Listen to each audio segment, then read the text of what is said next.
Welcome back to the Educator YouTube channel, and this is our third part of the video of the phase of matter. I'm Rashan Samaravikrama, welcoming you. Today our topic is about the phase of gas, its properties and its structure.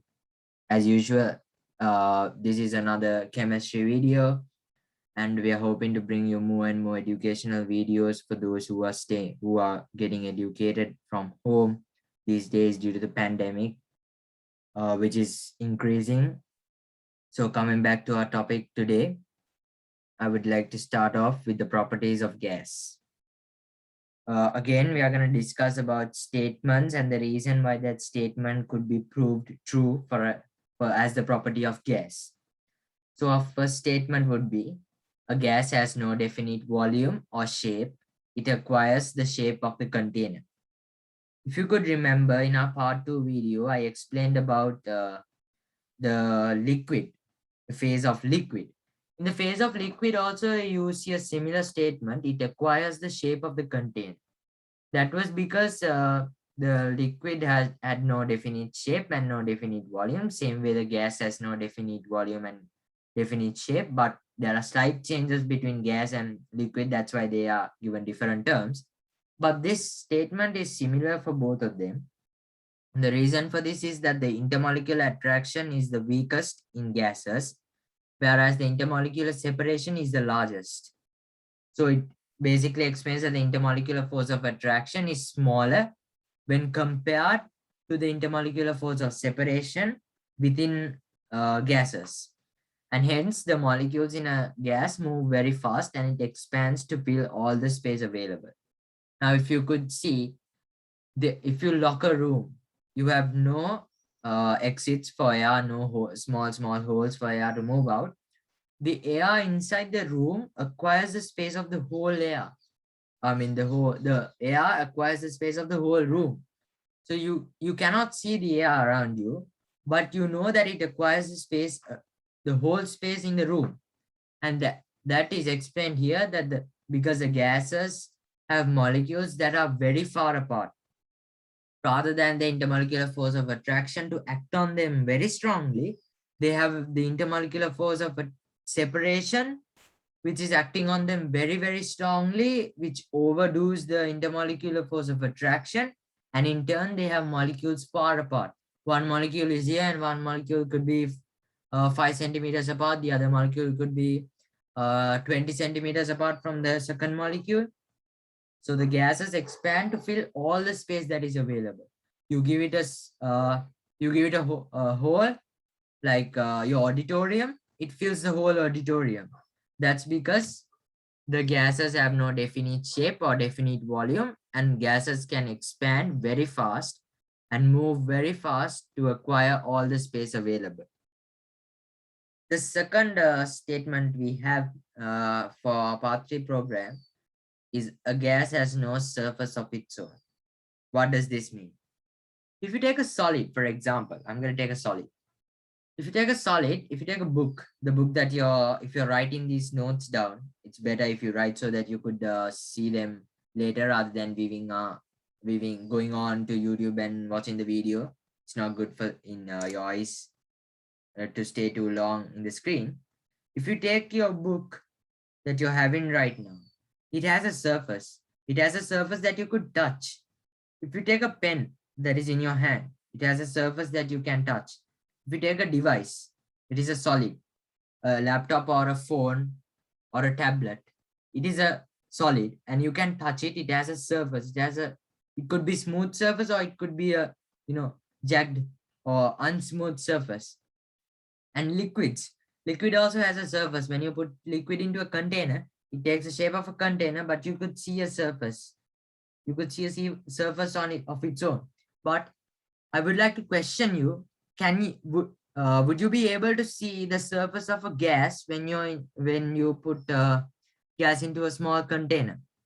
No. The answer obviously would be no for anybody, because the gases have no surface of its own. And the reason for this is that the molecules of gas escape from an open container However, it can be contained in a closed system or a container. So what does this mean?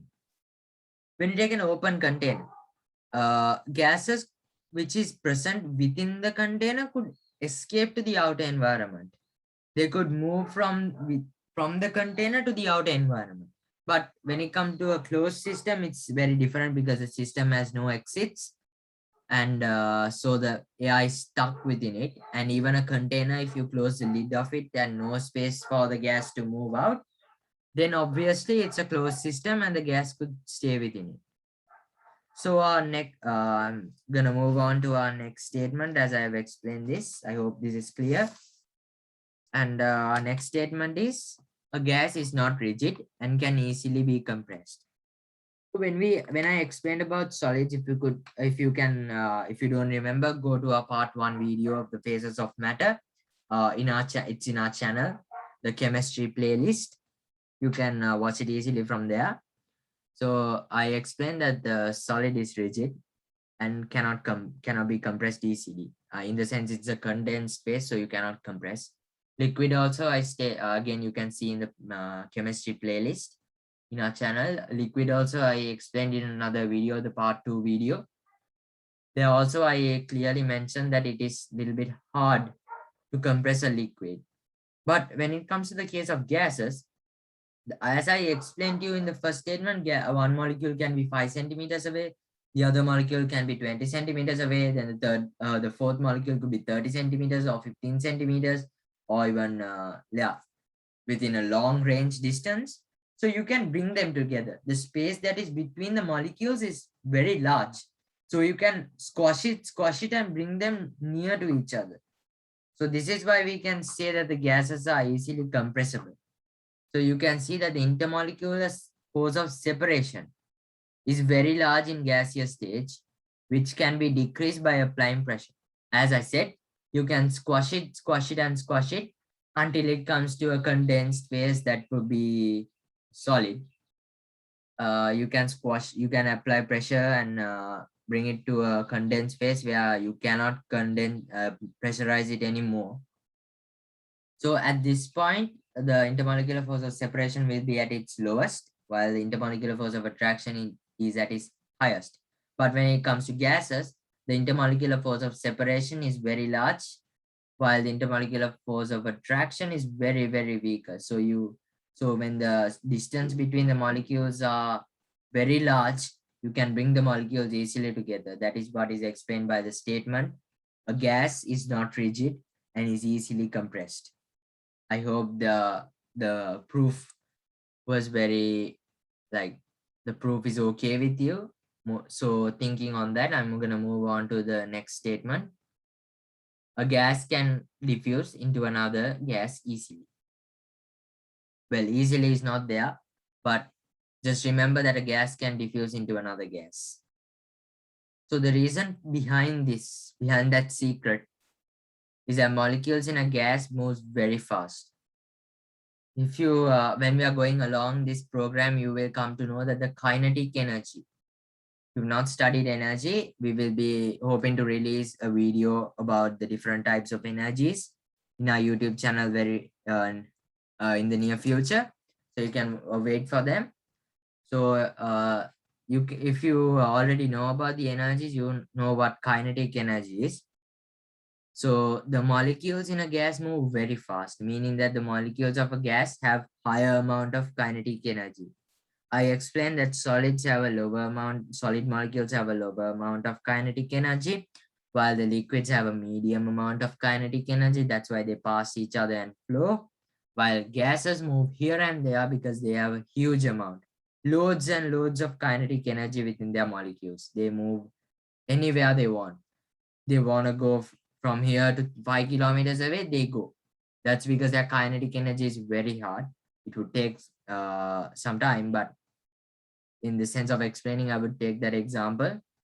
It can move because it has a kinetic energy that is far beyond the other states. And then hence the speed of the diffusion is very large. When the kinetic energy within a molecule is very high, then the speed that it would take to diffuse would be very large. It would diffuse in a larger speed so that the diffusion would be quick and a little bit and easy rather than when compared to solids and liquids, because solids and liquids have medium and lower amounts of kinetic energy, and so have a lower diffusion rate. And next, moving on to our next statement, a gas on cooling changes into liquid phase. If we were talking about phase transition here, I would have stated that this cooling would be something called condensation. This condensation is where the gases, for a simple example, water vapor, gases escaping from boiling water, you can hold a cool surface above this water vapor and then it would turn into liquid. This is called condensation, or this is basically providing a cool environment for a hotter substance, a hotter gas that is evaporating. So this explains that cooling reduces the intermolecular separation and increases the intermolecular force of attraction. That is a broader term that we use, but this is a simple form that is given in this presentation that I prepared. So basically, you can remember that the intermolecular force of separation, the distance between the particles of a gas, are reduced, and the intermolecular force of attraction, the force that keeps the molecules together tightly bonded, increases, making the gas molecules that are far apart come close together and turn into the liquid phase. So then the liquid phase has its own properties that was explained in the part 2 video. You can go to our channel and watch it if you can't remember, or if you haven't yet watched it. And our next reason, a gas can flow in all directions. It requires a vessel closed from all sides. So what does this mean? If you can remember, a liquid also can flow. That is because its particles could pass each other and then go to a direction. If you say, if we take points such as, let's take a point 0, and in another 1 or 2 meters, I have marked a point 1. So if you keep a liquid on point 0, it would, if the slope is towards point 1, it would flow in the slope. It would slowly take its own time and flow to point 1. But if you keep a container that has a gas at point 0, think that the slope is also towards point 1 as stated in liquids.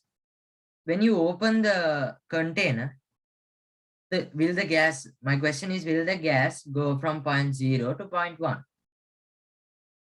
The obvious answer to that would be no. It would go. Some would go to that side, but then the gas disperses in all the areas. Unlike a liquid which flows to the side of the slope, the gases don't matter. The slope doesn't matter for a gas. Once you open the container, it goes everywhere. It's like it goes at random. It's like random movement. It goes everywhere. It is like the the atom explained in the Brownian motion theory, the random motion of atoms. You would understand if you read or if you watched a video on Brownian motion theory, that the atoms move at random. This theory could be used to explain gases. The gases move everywhere. They scatter in all directions, east, west, north, south. It doesn't matter. They go in all directions. So I hope that the properties, this is the last statement that we have, and I hope that the properties of the gases are hereby clear to you. If you have any doubts, you can drop down your questions in the comment box below. And then I would like to next move on to the structure of gases. Here also we are going to discuss about the arrangement and the motion again. Though it was already discussed in the properties, here I have more details for you in a more detailed manner, so that you would understand how the arrangement and the motion of the gases are different from those of liquid and solid. So moving on, first goes the arrangement as usual. A gas, the word gas is repeated, so you can cut off one of the gas words. A gas it's a gas, not gas again. It's a gas has no order. Its particles are arranged at random. So what does this mean? A gas has no order, but its particle and its sorry, not but, and its particles are arranged at random. I said random motion. Cut out the motion, you take random. It's not in a specific direction. Like if you take a solid, the particles are arranged, say a ruler. If you take from left to right, the particles are arranged neatly from left to right. But if you take a gas, you take oxygen, whatever you breathe. That's what is needed to us humans. If you take oxygen, can you see a left to right? When you take from left to right, can you see a proper arrangement? No. The particles are going south, some particles are going north, some particles are going west, some particles are going east, some particles are going from right to left, some particles are going from left to right. They don't have barriers. Simply, they don't have barriers. They move everywhere and anywhere they want. If it's not a closed system, they move everywhere and anywhere they want. Then the second point, the particles in a gas are so far apart that there is no force of attraction. If you can remember, I explained that the intermolecular force of separation is very large in gaseous stage, and while the intermolecular force of attraction is at its weakest. That is what is explained here again. The particles are unaware of each other's existence unless they collide. So this is a totally new term for you all. Totally new term in the sense a totally new point for you all, because this wasn't discussed in properties because it's not a property actually, but it's in the structure. The particles are unaware of each other's existence unless they collide. I will explain this using an example. Take that there are 5 atoms. A1, A2, A3, A4, and A5. According to this, A1 doesn't know that A2 exists. Basically, A1 doesn't know that all the other 4, A2, A3, A4, A5, A1 doesn't know whether they exist or not. He doesn't care. He does simply take your, he doesn't care. He doesn't know. Unless the A1 comes and say collides with A2, A1 doesn't know that A2 exists. Even A2 doesn't know A1 exists. Unless they collide to each other, again, I'm going to explain it. Unless, let's take 2, so it's simpler. Unless A1 collides with A2, A1 doesn't know that A2 exists, while A2 doesn't know A1 exists. They both don't know that each other exists. But when they collide, simply remember that they get to know that both each other, they are present. Okay, moving on to our next slide. Okay, that was a short note, a summary on the arrangement. Now we are going to move on to a summary about the motion of gases. This slide says, if you can see, particles in a gas are moving very quickly in random directions. Again, whatever that was explained in the arrangement, it's I explained that a gas has no order, its particles are arranged at random. Here also they explain that the particles in a gas are moving very quickly at random directions, whether it's north, south, east, west, left, right, backward, forward, they don't care. They move at very random speeds, random directions. They vary in size. The speed of the particles vary, but on average, they move quicker than they do in liquids and solids. So as I explained before, the speed vary, the size vary, and then, the directions vary. But we can be sure that these particles have more kinetic energy, and these particles are more quicker than the particles of a solid and a liquid. Than the particles of a solid and a liquid has kinetic energy, the gas particles have more kinetic, loads and loads, large, huge amounts of kinetic energy is present, stored within the gas molecules. They use it and they move very quick. This means that it does not take a long time for gas to spread out to fill its entire container. The smell of air freshener can spread all around the room very quickly. I have provided an example of how much fast the air spreads. If you, okay, you all put scent, I guess. All you are watching this video, you put scent.